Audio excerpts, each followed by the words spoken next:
Magandang araw mga kaibigan. Bigyan natin ng reaksyon, opinion itong post ang balita ngayon. Title, Minsan, nag-iisip akong mag-resign. Inamin ni Senator Panfilo Ping Lacson na may mga pagkakataong sumasagi sa isip niyang magbitiw bilang senador dahil sa niyang sunod-sunod na kontrobersiya at negatibong imahe na kinakaharap ngayon sa Senado. Sa isang panayam, tahasang ibinahagi ni Lacson ang kanyang pagkadismaya sa kasalukuyang estado ng institusyon. Ito ang kanyang payag. There were times, minsan, nag-isip akong mag-resign. Ayon pa sa senador, tila nawawala na umano ang dating dignidad at kredibilidad ng Senado dahil sa kabi-kabilang batikos at tensyon na bumabalot dito noong mga nakaraang linggo. Kasi batikos, kabi-kabila, parang putik na yung Senado. Para bang nasaan na yung redeeming value namin. Gayunman, nilinaw ni Lacson na nananatili pa rin umano siyang positibo sa maaari pang maibalik ang aniyang integridad, reputasyon at dignidad ng Senado sa mata ng publiko.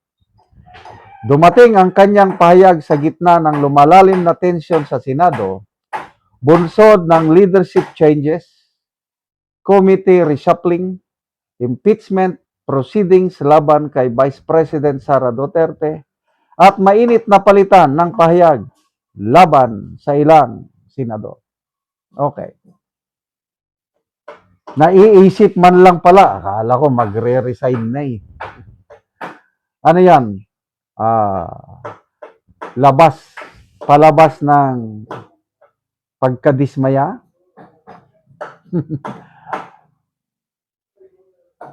Well, speaking of integridad ng Senado, especially dito sa Blue Ribbon Committee, ako, personal ko lang na opinion, matagal nang nawala ang tiwala ko sa Senado, lalo na sa Blue Ribbon Committee. Kahit nung hindi pa nagpalit ng liderato sa Senado, wala na. Halos zero, wala na akong katiwa-tiwala dito sa liderato ni Soto at Lacson. Bakit? Biruin mo, ang daming mga testigo na dapat nilang patawag, tapos hindi nila tinatawag. Ano yan? Tingnan nyo yung Facebook page, official Facebook page ni Senator Lacson. Most of the time, sinasara niya yung comment section niya. Bakit? Ang daming bumabatikos sa kanya.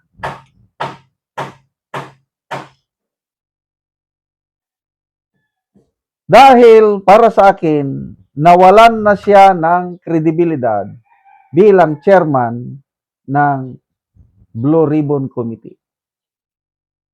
Saka lang niya i-open yung comment section kung yung post niya is ordinary post lang. Kaya lang pagdating sa mga sensitibong bagay, naka-off ang comment. Ayaw niyang birahan siya ng mga netizens. Negatibo. Yes. Negatibo ang dating. Yung imahe ng Senado, para sa akin lang ito napaka-negative ang paningin ko sa Senado nung si Lacson at Soto pa ang namumuno. Anong dahilan? Dahil sa ayaw nilang imbestigahan ng todo-todo ang flood control scam. Ngayon, nabago para sa akin. Tumaas na ang respeto ko sa leadership ng Senado mula nung umupo si Senator Alan Peter Cayetano as chairman, as Senate President, at ngayon, bagong inilagay na Blue Ribbon Committee Chair, si Senator Pia Cayetano, bumalik ang tiwala ko. So, ano ngayon? Ito ba? Yung isiniwalat ni Senator Amy. Plano ng administrasyon na i-extend, planong nag-meeting, di umano, Senate President Soto at Speaker Bojidi, bago yung May 11 na kodita ito, nag-meeting. Dahil ang plano nila, magkakaroon ng charter change, i-extend ang term ng mga senador, i-extend ang term ng mga congressman, i-extend ang term ng Pangulo up to 2031. And dahil maraming credible sources, ang nagsabi niyan si Mr. Lito Banayo, meron siyang nakausap na nag-attend sa meeting. Sinabi rin yan ni Senator Amy, and I believe it so. So, yun yung nakakasira sa imahe sa Senado. Panahon, leadership ni Senator Soto. Naging personal na ang dating. Ano ba? Is it good for our country to extend the term of the president? Bakit? Takot kayo magkaroon ng eleksyon? So, ako nagpapasalamat at nagkaroon ng leadership change sa Senado. Pinagdarasal ko palagi na sana wala nang aalis sa Brave 13 majority, intact sila ngayon dahil sila na lang pag-asa natin. Of course, with Supreme Court, sila na lang ang itong Senate majority and Supreme Court, last bastion of our democracy para hindi nila magawa yung gusto nilang gawin, lalo na yung charter change nila, lalo na yung term extension na gusto nila. Miri si Gaba at napalitan si Soto, hindi na nila yun magagawa.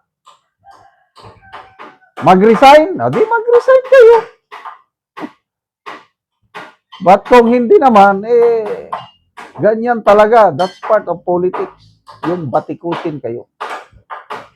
Salamat mga kaibigan sa inyong pagsubaybay sa channel na ito. Nakakatulong kayo ng malaki sa tribong kalanding ng Bukidnon. Dahil ang sweldo natin sa channel na ito is pantulong po sa tribo.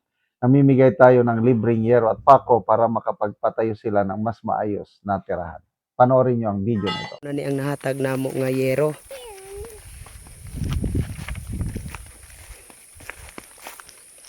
So mao na ni ang iyang gipatindog nga balay.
O karon naman na gyud sa pag-atop ang among gihatag nga yero.